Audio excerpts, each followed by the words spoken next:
मध्य पूर्व क्षेत्र में तनाव लगातार जारी है।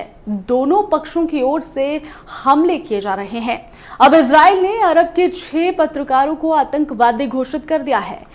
उसकी ओर से यह दावा किया गया है कि दस्तावेजों और अन्य खुफिया सबूतों से यह पता चला है कि ये सभी फिलिस्तीनी लोग हैं।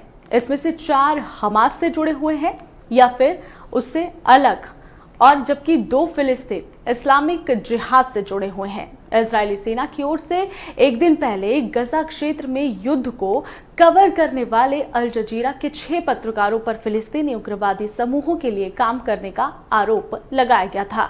इजरायली सेना का आरोप है कि इसके लिए इन लड़ाकों को पहले या वर्तमान में भुगतान किया गया है। इजराइल का दावा है कि हमास से जुड़े दस्तावेजों की जांच में पत्रकारों का सच सामने आया है। साथ ही पत्रकारों पर क्या कुछ इल्जाम लगा है, पहले ये जान लेते हैं। ग्राफिक्स पर नजर डालिए। देखिए, आईडीएफ ने गजा से मिली खुफिया जानकारी और कई दस्तावेजों का हवाला देते हुए ये दावा किया है कि अल जजीरा नाम के चैनल के 6 पत्रकार हमास और इस्लामिक जिहाद से जुड़े हुए हैं और वे इसके लिए काम कर रहे हैं। इजराइल का ये भी इल्जाम है कि ये सभी पत्रकार ईरानी समर्थित संगठन हमास की मदद कर रहे थे। इसके बदले उन्हें हमास से वेतन भी मिल रहा था, ये भी दावा है। अल जजीरा ने क्या कुछ कहा है, अब ये जान लेते हैं। हालांकि अल जजीरा ने इन सभी दावों को सिरे से खारिज कर दिया है। वरिष्ठ प्रतिष्ठित मीडिया हाउस ने इजराइल पर झूठे दावे करने का आरोप लगाया। उनका आरोप है कि गजा में नरसंहार को छिपाने के लिए इजराइल पत्रकारों को भगाने की साजिश रच रहा है। साथ ही आईडीएफ ने गजा में मिली खुफिया जानकारी और कई दस्तावेजों के हवाले से यह दावा किया है कि अल जजीरा नाम के चैनल के 6 पत्रकार हमास और इस्लामिक जिहाद से जुड़े हुए हैं। इजराइल ने आतंकवादी ट्रेनिंग कोर्स के लिस्ट, फोन डायरेक्टरी और आतंकवादियों के वेतन दस्तावेजों को उनके सबूत के तौर पर पेश किया है। साथ ही इजराइल का यह भी आरोप है कि ये सभी पत्रकार आतंकी संगठन हमास की मदद कर रहे थे और उसके बदले में हमास से उन्हें वेतन भी मिल रहे थे। साथ ही आईडीएफ ने यह भी दावा किया है कि 6 में से 4 पत्रकार हमास से जुड़े हैं, जबकि 2 पत्रकार इस्लामिक जिहाद के सदस्य हैं।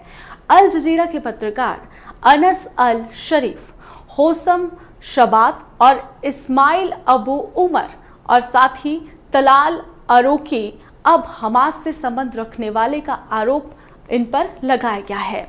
इजराइल ने अनस जमाल को नुसरत बटालियन से जुड़ा हुआ बताया है। उनका यह भी दावा है कि अनस जमाल रॉकेट दस्ते का चीफ था और वो इजरायली सेना पर हमलों में भी शामिल रहा है।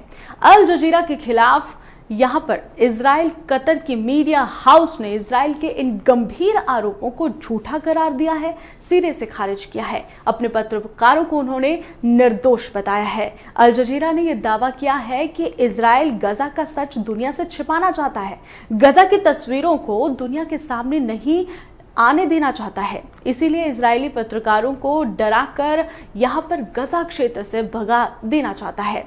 इजराइल की सेना ने करीब 1 महीने पहले भी वेस्ट बैंक के रामल्ला में अल जजीरा के ऑफिस पर छापा मारा था। सेना ने चैनल के जो दफ्तर है उसको 45 दिनों तक बंद करवा दिया था। बाद में यहाँ पर इजराइल में अल जजीरा चैनल को बैन कर दिया गया था और इससे पहले भी अगस्त में इजरायली सेना ने अल जजीरा के एक पत्रकार की हत्या कर दी थी। उसे भी हमास से जुड़ा हुआ बताया गया था। यहाँ पर कई सारे सवाल उठते हैं कि आखिरकार क्या कुछ छुपाने की कोशिशें हो रही है। कतर के मशहूर मीडिया हाउस ने इजराइल के इन गंभीर इल्जामों को बेबुनियाद और झूठा करार दे दिया है।